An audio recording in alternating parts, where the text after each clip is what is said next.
It's like everybody seems like they're yelling. And That's another thing we need to leave behind. The super dupes, the Scooby Doops. I don't mind, baby. Even if you're not a child, I'm talking about big baby. When I tell you, I've seen so many amazing looking. What's up, y'all? My name is Oakley with Transformed by O, and this is Reva at Reva Hair Studio. And today we're going to be doing hair trends we are leaving in 2023. So the first trend we are going to leave in 2023 is unprofessional hairstylists. So originally, when I even came to book with this girl, I already knew the red flags was there. The customer service was terrible. She don't know how to talk to people and she unprofessional. But you know what? I set my hair appointment time today, 11:30. But you got somebody in your chair as soon as I walk up. I come in, I say, hey, she say, take a seat. By this time, it's about 45 minutes, and I've just been sitting in her chair, and I'm just ready to get this day over with. And so she comes in late with an attitude and fast food, typical Instagram's hairstylist combo pack. So, we've all seen the videos on TikTok and Instagram about how somebody showed up to their appointment at 9 a.m., which it was scheduled for 9, and the hairstylist is not there till 10:30, and they still get charged the booking fee. So let's talk about it. How can we make sure that we leave this type of behavior in 2023? I feel like as stylists, we are creatives, right? And creatives tend to not have the most organization always. Not that it's an excuse, but a lot of times we're just trying to do a million things. And especially if you are the salon owner or if you have your own salon suite, there's a lot of different things that you have to do in order to make sure that your business is run properly. But that does not excuse not managing your time well. So I understand traffic, right? I mean, we live in Houston, Texas, one of like the main cuts for a good old car crash on the freeway in the morning. Yeah. So 10-15 minutes, we can work with that. That's not a problem. But if you know that you have a client at 9 a.m., this client shows up for their appointment at 9 a.m. and you don't arrive until 10:30, it is very professional. And to be honest, if you are functioning in that way, the client should be compensated in some type of way for their time being wasted. Yeah. People may not agree. People may be like, well, I had this and that going on. Communication is key. If you know that you're going to be late, and if it's not a dire emergency, if you are not in a car accident or something happened to your kids or something like that, and this is like a reoccurring thing where you are habitually very, very tardy to appointments, you can't be surprised if you have like a high turnover. Yeah. It's not just like, oh, let me get this money real quick. Let me see how many heads I can turn. Retention is key to making everybody's life a lot easier. Because if a client knows, okay, I have this stylist, I have this regimen, we're going to do this every 2 weeks, every 6 weeks, whatever, and come in and you're on time for your stylist and the stylist is on time for your appointment, it helps. Yeah, you're gonna have a really good flow. But if there's a lot of unnecessary lateness or just inconsistency with your appointment, it's hard for clients to build that relationship with you, and in turn it'll have an impact on your clientele. So as far as tardiness goes, that lateness, you know, it has an impact on your clients. And a lot of times clients have a lot to do during the day. And if you're their first appointment, you might make them late. So just out of consideration for people's time, again, we know 10-15 minutes to happen sometimes. It's all right, sis. It's all right, bro. But if it's every time, we know it's a mismanagement of time. Yeah, there's mismanagement. Yeah. I think one of the keys is communication. Now, communication doesn't cover the fact that you're always late to your appointments, right? But if you're gonna be 5, 10, 15 minutes late, I think it's a courtesy on both sides to text, because I try my best to text my clients, if I'm gonna be 15 minutes late, hey, 15 minutes late. That way they have time, okay, if they wanted to stop to get lunch before they sit in my chair, now they can make that adjustment versus sitting outside in the lobby. Now, I think both sides should understand, like, if you're a later appointment, there's just a higher likelihood of the stylist running behind. And to me, I'm an on-time salon. I'm sure you're an on-time Baby, we try to be on time. We try to be on time, right? We try to be on time. Because at the end of the day, we want our clients to be happy. But I think clients should also understand that if you're an appointment at like 5 p.m., there's a likelihood there might be a 30-minute delay. But that is, again, that does not mean that we should just be like, oh, girl, well, you should just understand. You know what I'm saying? Another thing that I've been seeing, and I've heard other people talk about it online. I don't know if this trend is very popular. It's only happened to me once or twice in my 7 years.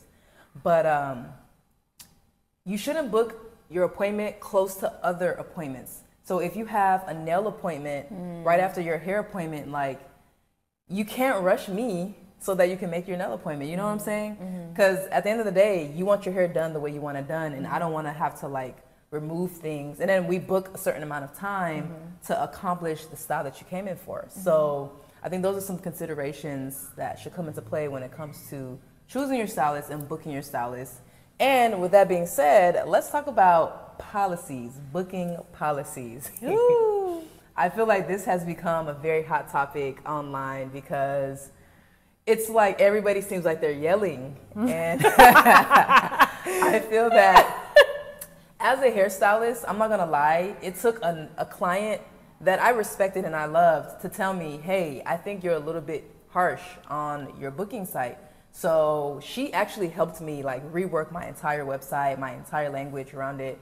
And I think it became more welcoming, but I'm the type of person, I like to be stern. And I think my clients actually like the sternness because it allows me to run mostly on time and it allows us to have a good flow. So like, Reva, what do you think? So as far as the booking policies, I just feel like it's necessary. I've been a stylist for 14 years and a lot of times we'll get new clients and I've gotten no-show before. I've gotten my time wasted before. And I've also had people come in with braids in their hair. They didn't book for a takedown. And a lot of times people think, oh, I'm going to a hair salon, whatever I need, they can do. But going back to the time thing, we'll have clients who come in ready to go. I have my regular clients. I am huge on retention, relationships. I've had the same clients for 7 years. Like we're family at this point. So they know when you come in with your hair detangled, ready to be shampooed. Do not shampoo at home. That's another one. Please, let me just use my things. But in the same light, like if you are any type of professional, rules and regulations are always important. To your point though, the extremeness and the rigidity of some of the booking policies is a little bit comical, some of the things that I do see, but understand, like no children. If somebody is in a salon suite, there's not enough space, but then also if you have children, you need to like watch everywhere they go, and the salon is not, to be honest, it's not the safest place. If your child is getting their hair done, yeah, it makes sense. But there's shears, there's flat irons, there's blow dryers, there's a lot of plugs. Like it's not a place where a kid should just be like kind of running and ripping around, especially if you're trying to get your hair done. It can be a bit of a distraction if you're the mom and having to watch after your kid. It's not going to be the most, well, I can't say it won't be the most relaxing experience, but again, you're not necessarily able to sit still. But just different things. What do I see? What do you see on some booking websites that are interesting? To be honest, the funniest, this is not funny, but it's just like, ooh, that's crazy. The stylist said no longer accepting 4C hair. And now, I have not seen that one. I've seen that, and I'm just like, whoa, that to me. Okay, sis. That's what. So I had a client actually say she saw it too. Sit up in my chair. I know, right? Okay. She saw it too, and she was just like, "That's anti-black." And I mean, what did she mean by no longer accepting 4C hair? We need a breakdown because she sounds disgruntled. Yeah. Legit. Now, mind you, I work out. I do my bicep curls, but some days I said, listen, you have got to detangle your hair. This is mean. We need to work on other people, not just you today. And so I've detangled somebody for an hour before. Oh, 100%. And I mean, when I tell you got an extra vein in my arm, was fearful of carpal tunnel, God forbid. So as a stylist, like I said, she sounded like, you know, she got a little bit She's of over trauma it, yeah, behind that. yeah. She was a little, somebody hurt her. They had some 4C hair. But but the thing about it is that if somebody comes in, I have a lot of clients that have mixed textures. Your perimeter will be a 4A, your middle will be a 4C, and you got these little curly baby hairs in the back. It would be hard to determine. But to be honest, I have 4C hair. I can blow her out straight, but that's offensive to a lot of people. And again, it's your business. You function in the way you want to function, but it is a turn off for even somebody who may not have that texture of hair. It's just a little discriminatory. Can you use that word maybe a little bit? Can we discriminate against ourselves? Well, yeah. Yeah, you can. There's a lot of people out here not really loving on themselves properly. It's true. You're right. I didn't know if I could use that word, but it just seems like you were. Anyways, besides the point, there are a lot of like things that I see on booking policies that have more so to do with the stylist's personal views or their feelings, versus things that make sense as a business. 15-minute policies and things like that, like we mentioned before. Sometimes we might get behind, but understanding a lot of times the reason why a stylist is behind is because somebody came before. I'm trying to tell that wasn't prepared. All the time. That wasn't prepared, and so that's why we say, please come to. My policy is please come to Tango with your hair ready to be shampooed. That's all that I ask. That's all that I ask, because I do a consultation beforehand. I don't need you to bring in no products. If you come and you pay for this service, it's a full service, as it should be. But people, I promise you, people don't come that way. Oh, I didn't think it would take that long. 45 minutes later. And now I have to go back and forth, and my back is hurting, or my assistant's back is hurting, because we're trying to rush, and then our clients coming in and they get behind. And so to prevent a lot of that, preparedness is key. And so if you see a booking policy and you decide, because it's always a decision, nobody's forcing you. If you decide to go to a stylist, just if you have a problem with something, I would just contact them directly. But in a place like Houston, Texas, there's a lot of stylists. Honestly, there's not a lot of good stylists. Oh Lord, I didn't mean to say that. But there's a lot of stylists who not. So I have a question because here is something that I think is pretty controversial, and I actually don't have a solution for it. You know, I don't have a comfortable solution for this. So when it comes to us, typically we charge 15 minutes late, you get charged X amount, right? But if you as a stylist is 15 minutes late, does the client get some type of kickback, leeway? And to me, based on what she said earlier, a lot of times we're late because of other things that are out of our control, right? So in my mind, I don't think that the client should be compensated for 15 minutes. I will also say, you can ask a lot of my clients, I don't necessarily charge 15. I don't usually charge the late fee because I think I'm a pretty reasonable person. I think as a stylist, I like to be considerate just as I like my clients to be considerate to me. So let's say I've had clients literally tell me they had a flat tire on their way here, or they're driving from Sugar Land, which is like 30 minutes away, and they hit 610 traffic and they didn't even realize. Like those, I'm gonna understand it, and especially if they're my last client, or the last client is not something pretty easy. Like, I think as a stylist, it's good to be level-headed and reasonable, right?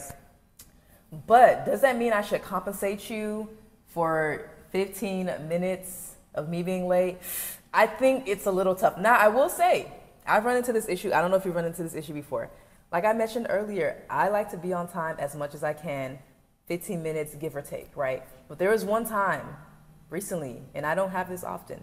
I know I'm bugging the point, but I was an hour behind. Ooh. And the thing is, I know it was a day. Oh, listen, look. Let me interject, and then you can just come on back. Yeah. For a stylist to be an hour behind, if she is working the entire time, I know it was a day, sis. Listen, I am so sorry that happened to you.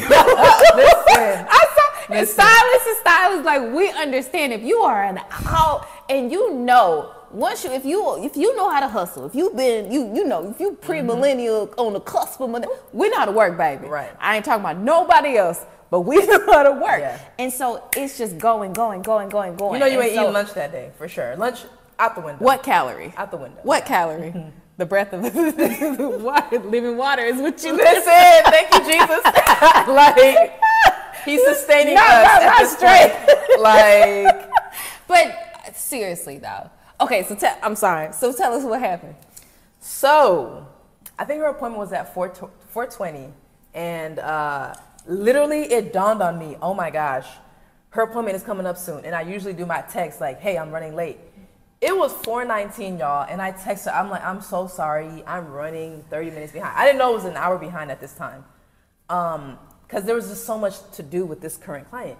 So at 4:19, I texted her, "I'm so sorry. I'm about, I think it said 20 minutes behind," and she was just like, "Okay." Now, this is a side note. I'm the type of person, I don't really like okay, period. I feel like give me something more like okay, gotcha, because okay feels like aggressive. But not in a period. In a period. If it's just okay, no period, I'm just like, okay, cool. But okay, period, I'm like, ooh, that was intentional. Anyway. She mad. Yeah, that's what I'm saying. I'm like, ooh, okay, I feel it. I mean, she might have been in the parking lot. Listen, and look, when we're behind, we are stressed. We're sweating. Like, we're trying to make sure, because we don't want to waste y'all's time either. Right. But anyway, 20 minutes goes by, and I text her again. I'm like, "I'm so sorry. I think I need another 20 minutes. And then another 20 minutes went by, and I text her. I'm like, "I'm so sorry. Please, like, give me some more time. I'll text you when I'm done." She comes in. I say, "Hello, welcome." Of course, I always read my clients. She didn't say anything. This is a new client also, a brand new client. Because I think when I have an established relationship with a client, they get it. Like, they might be like, "Hey, text me when I'm going to go to my car, or I'm going to go get some Starbucks." But she's new, so I don't blame her. But also, I'm just like, as a human, I like to be greeted just like I'm going to greet you. You know what I'm saying? Yeah. So anyway, she just sat down. She put her headphones in, and I was just like, "Oh, okay." So at that point, I'm asking her questions, a couple of questions about her hair or her day. I don't even know. I just trying to make some small talk, because I'm the type of stylist, and I think you are too, like, we kind of read the energy of the person. So if they're like putting headphones in, we might make a little bit of conversation, but if they want to put headphones in, that's fine. I'm not tripping at all. But if they want to talk, I want to feel like, I want to make sure that I'm involved as well. Anyway, she put headphones in. I think I asked her something. She was like, "I'm sorry." I said, "Oh, okay." At the end of the appointment, I always ask, "How would you like to check out?" And she was just like, "Oh, I have to pay full price?"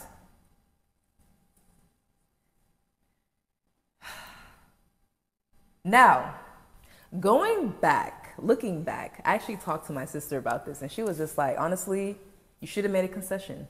You should have been like, you know what, I apologize again for the time that you spent waiting. Yeah. I'll offer you a free product." She said I should have did that before we even got to the checkout part. And I was like, you know what? I agree. Because that way it reduces the client's potential for anger, because she's already annoyed that you wasted an hour of her time, and very understandable. But as a client, I don't think it's fair for you to tell me that you shouldn't pay full price. Service was still rendered, right? I think maybe you can ask, "Hey, because an hour was wasted of my time," or maybe a better way to say that, "Because I was really trying to get this done and we just went through an hour of doing that thing, like, is there a way that I can get like a 25% discount?" I think I would feel better about that type of response versus you just saying like, "Why am I paying full price?" You know what I'm saying? What do you think? Oh, that's a tough one. As somebody who's been in the industry for a long time, I get services done as well. You get services done as well. We get our lashes done. I have my esthetician, I have my dermatologist. And if I was waiting for an hour, which I had before, I was upset. I was like, I think the longest probably I've ever waited for anything, because I do my own hair, was maybe about 45 minutes. And being in the industry, I understand. Like, if you're not sitting off there talking, having a random conversation with somebody, if you're actually rendering a service, I think because of what I do, I'm more understanding.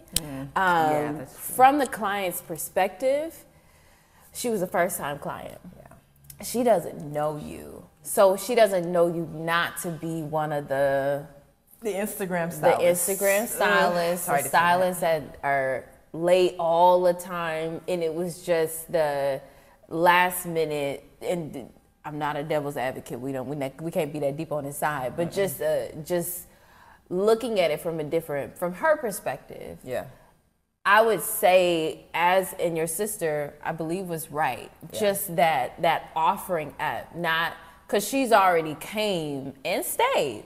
Yeah. Because some clients, after about 30, 35 minutes, leave. Yeah. Because they probably have dealt with other stylists that had that. And unfortunately, that day you were just really behind, and it happens. Like, nobody's perfect. We get behind on things, like, and we don't try to. But in the same light, I think the best way to handle the situation is what your sister mentioned, is at the service, hey, I'm going to give you 50% off, or I'm going to give you 25% off. I apologize. This is not how my business is normally run. And I appreciate you staying. And just before I touch you, because the thing about being a stylist is it's a very personal relationship. Right. You're touching somebody's head. Hence why if I had a stylist and somebody was over my head with bad energy, I wouldn't want to go back. No. Because it's just like, baby, I don't want you in my space. Yeah. But I think just handling the situation in that manner, I think it wouldn't have turned, I don't know if it would have turned the whole thing around, but it might have lightened the situation in a sense to where she felt like you were very, very apologetic and considerate. Yeah. Like, I would even consider just giving that service away. Yeah. Because God is my provider, and I don't want this woman tearing up my business on Google. Okay. Like, here you go, sis. Like, I apologize. Oh my God. So, and it almost is like, not an extreme for an extreme, but just like knowing, like, hey, I understand the magnitude of the situation. Right. And the fact that it's really bad. And so I want to like tell you that, okay, I'm going to give you this so it turns into a good, I don't know, the extremes part of it, just because it's work and it's hard work. Yeah, so you want to get compensated for it. Yeah. But again, I love relationships and retention. Right. And what a story would be if, I love Oakley. She's been my stylist for 5 years. But girl, don't you know, my first appointment, she was an hour late. But she was so sweet to me, and she was so apologetic. I had to come back to see if she meant what she said. Yeah, no, that's fact. So that's it. But I mean, we live and we learn. Every day. Every day we're still learning. We're not perfect. And it was soon, like when we realize that and where we're open to like getting better, it's fine. Like, you can't, I mean, I don't know how long ago that was, but the past is dead, honey. All we need to do is learn from it, for real. Because I can't let that keep me up at night. No, absolutely not. No. You know what I mean? Yeah. So the next thing that we are leaving in 2023 is bad lace fronts. Sis, listen, I am all for a protective style. I love protective styles. Having all of your hair put away, whether you're working out, don't want to deal with the everyday edges, leave out situation, natural hair situation. I understand that.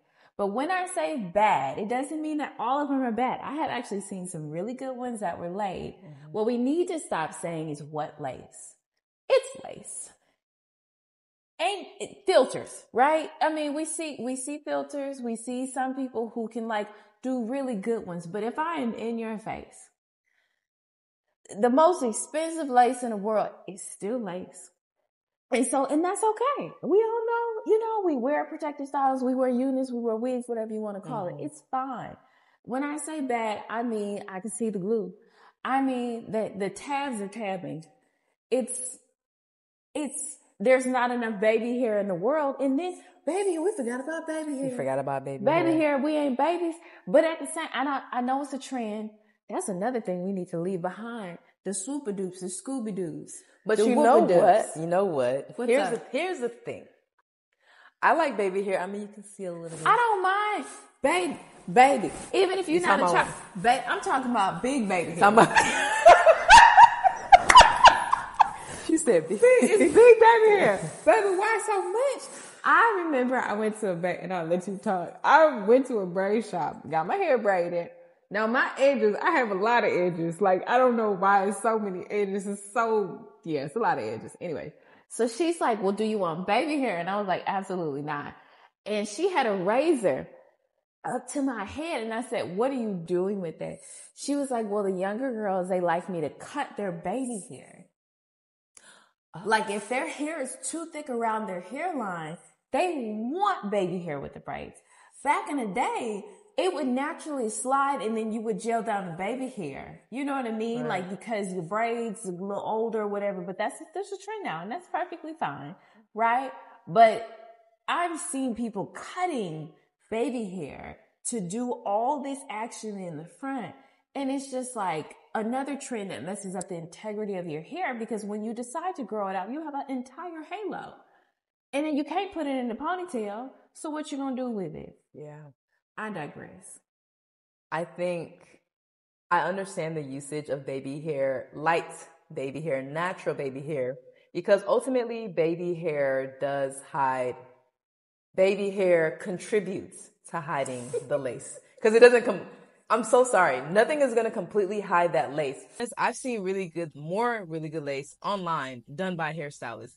And the truth is, when you see the stuff in real life, like she said earlier, you can still see the lace. It just might be like, dang, she did that. Right. But it's not like, what lace? Like, we can see that lace. Like, let's stop saying that. Yeah. So we're going to leave that in 2023. Yes. Another thing we are going to leave in 2023 are Quickweaves. Bruh, this quick weave was the worst protective style I've ever gotten in my life. And let me tell you why as I take it down. So, here's the thing. When I tell you, I've seen so many amazing looking quick weaves, like the girls, they know what they're doing when it comes to styling. And it's quick. That's the point. But when it comes to removal, I've had more than one client come with glue still in their hair. Mm-hmm. Not like they just took it down and there's glue. I'm talking about they've already washed their hair and there's residue. And like I had a client, one of my long-standing clients, she told me she was going to get a quick weave. And I'm just like, girl, do your thing. And her quick weave was fire. But when it came time, we usually do silk presses. Mm-hmm. We had to wash her hair 4 times. And with my clarifying shampoo. And I'm like, okay, I can't wash your hair anymore. Like, I don't think this is going to come out with what I'm using. So I'm like, no, I don't think quick weaves, I don't know if quick weaves are an ideal style if you're really focused on your hair integrity, and your hair health. I'm not going to tell you that quick weaves are unhealthy, but I think the work it takes to remove the glue and the process of installation, both of those things matter. And if done on a repetitive basis, I don't think it's going to be good for the long-term health of your hair.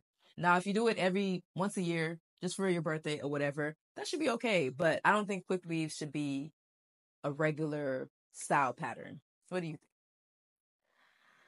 I'm unbiased, I guess. I mean, it's I've seen, like you lately, mm-hmm. especially of late, the process that stylists are doing. Like, you braid it down or plait it down or whatever you want to do, and then you put the base on. Like, there's a protective layer to it. And if this is called a protective style, I appreciate a protective layer. I think my issue or my fear when it comes to quick weaves on clients is if something starts to lift up and somebody has somewhere to go. You know what I mean? Mm. And if you have tracks lifting, or maybe your stylist didn't necessarily apply it properly, or if you get a quick weave, like full sew-in with a closure and somebody's gluing down a closure, like as soon as you start to sweat, as soon as there's anything that could potentially lift it up, then now we have an issue where a client may have to buy bonding products on their own. And if they're not familiar with how to do it, if you put wet glue on something that's not protected, it's a high likelihood that it may come out. And so that would be my issue. Like, if it's done properly, cool. I have removed many of Quickweaves in my day. Oh, yeah. And it is annoying. Even with the removal products and things like that. It's like, oh yeah, it's easy. And if you're not really concerned about the integrity of your hair, hey, live your best life. That's not our ministry. So, and we're talking, and I think our main reference is to healthy hair and how to grow your hair out and just to not have a lot of issues with the integrity of your hair so that you feel like you need to wear extensions. Like, that's not the point. They're an accessory, but they shouldn't be like the foundation of everything. Like, oh my gosh, I don't feel like myself if I don't have extensions in. So, but yeah, I mean, if they're done properly, cool. Periodically, I wouldn't be using them as my go-to. You know, it's just if something is trending, like the tapings are trending this year and last year, in 2022, and they were really big. I don't mind tapings. They're adhesive. They're not meant to be tight. Like, and I saw a lot of people's hair who broke from that because they're thinking, okay, yeah, this is growing right out my scalp, baby, sis. It looks like it, but it ain't. So you have to be careful with how you shampoo, how you remove it and things like that. It's adhesive. A lot of times your hair is a lot weaker than the extensions that you put on it. So you have to be very careful about the methodology that you use. So anything done, I won't say anything in moderation. Some things should never be done. But when things are done properly, it could go well, but it's also a likelihood that it won't or couldn't, depending on who does it and how you maintain it. Right.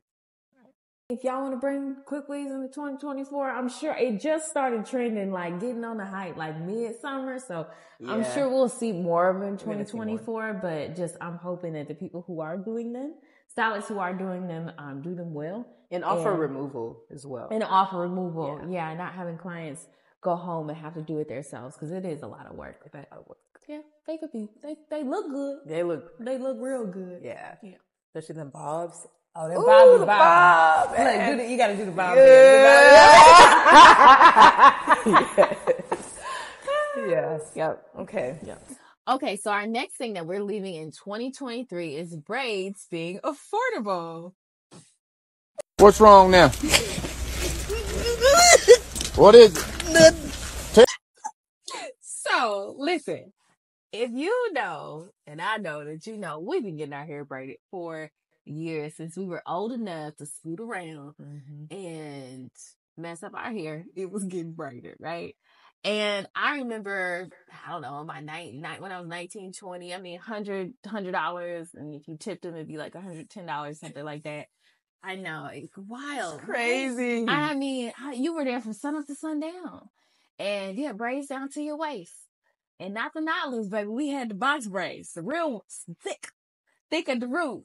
Taking them ages out the game. Thank God they came back. So, but I know it's a big discussion right now about how expensive braids are getting these days.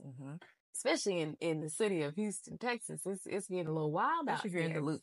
Listen, Specifically. in the loop. If you're in the loop. She's scooting on $1,200. Maybe 13 with the hair, right? Oh. So, way to do that. Don't get the boho braids. Oh, don't get the, no. Baby, we pushing on a trip to, a whole ticket to Europe. But, okay, all jokes aside, my thinking on it, as somebody who gets their hair braided and has seen the prices gradually go up, I initially was shocked not because I thought about the process of how long braids took and all the work that goes into it, but because I was used to paying a specific price. I was used to paying a price 2 years ago and it doubled. And I was like, that's interesting because I'm getting the same thing, even less. But in the same light, understanding that if somebody spends 6 to 8 to 10 to 12 hours on your hair, depending on how long you're getting it, how much hair you're getting put in, shouldn't they be compensated for it? It doesn't matter what industry you're in, whether you work for yourself or you're in corporate, you expect to be compensated for your time. And it depends on the line of work and things like that. And some people are like, oh, it's just braiding. It doesn't require any creativity. It doesn't require very much. Listen, here's what I'm not going to do. Sit up and braid a whole head. That takes a lot. Do you know how much hand to elbow to back to knee action you take. I mean, that's a lot of work. Yeah. And so when I thought about that, especially being in the industry myself, I had to understand it. And so if the prices continue to go up, I mean, inflation, I mean, there's so many variables you have to consider. Right. And so as like somebody who gets braids twice a year during the summer, I got my little cycle that I'm on. If braid prices go up, I can't really complain because they were lower than I would have ever charged in the first place. And so just understanding that a lot of stylists, American stylists, are starting to do braids. Well, they've been doing braids, but you see more and more now. And so they're charging $700 or $800 for 8 hours of their time. And if you get a silk braid, how much is that? $100. It takes a stylist about an hour and a half.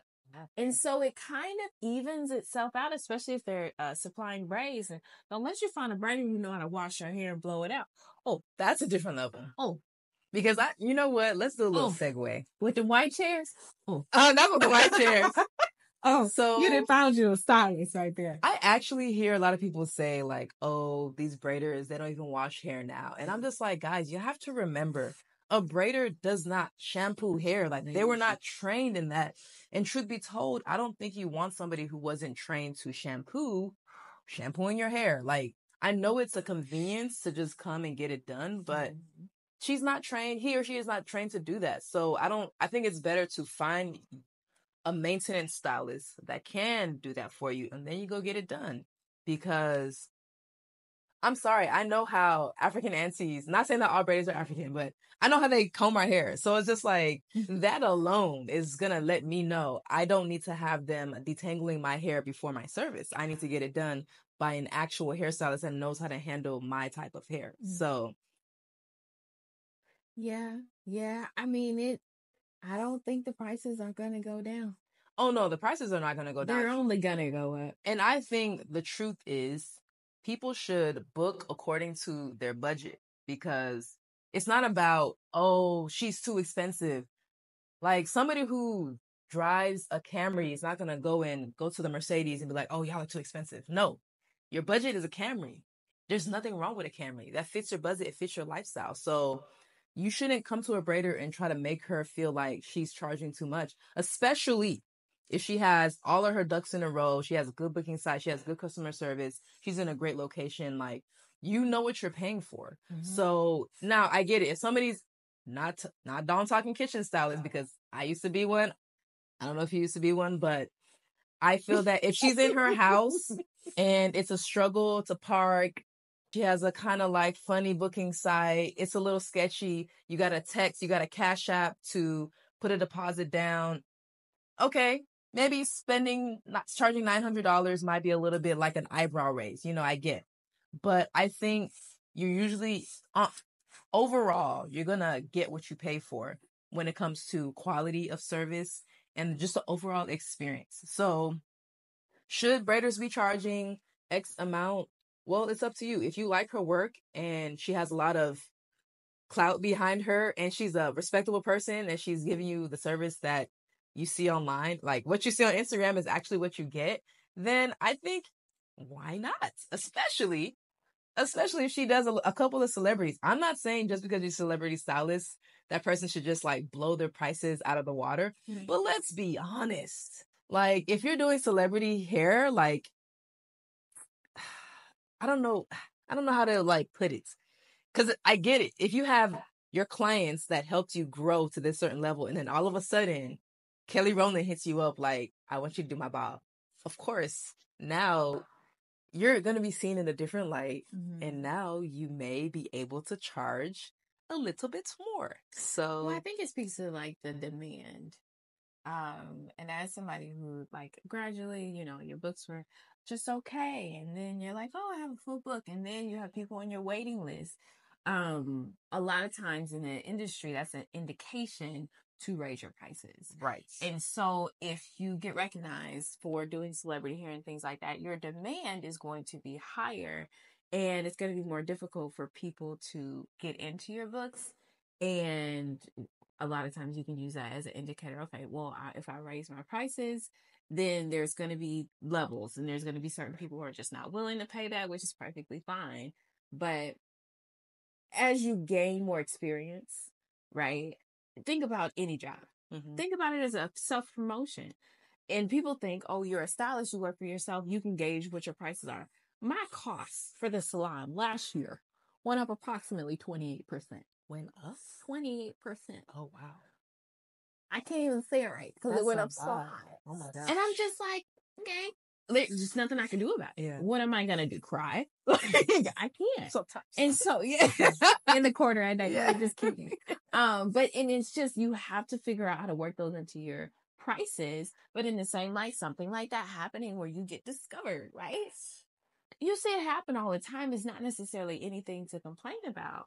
If you're in a corporate setting, if you get recognized for this, what happens? What comes with that?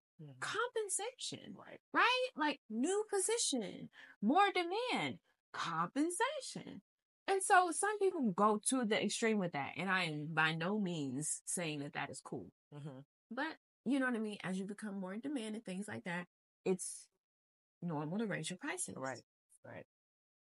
So, yeah. I don't think there's anything wrong with that. I don't think there's anything wrong. Maybe we can keep that trend in 2024. So now it's your turn. I would love to see what you guys have to say in the comments. Comment below what you would like to see left in 2023 as far as hair trends and what you would love to see in 2024. Thanks so much for joining us, and we'll see you on the next video. Bye. Bye. This is a test of hand movement and to see how it would look if we were on the camera you a cheerleader? right now. No. Oh, okay.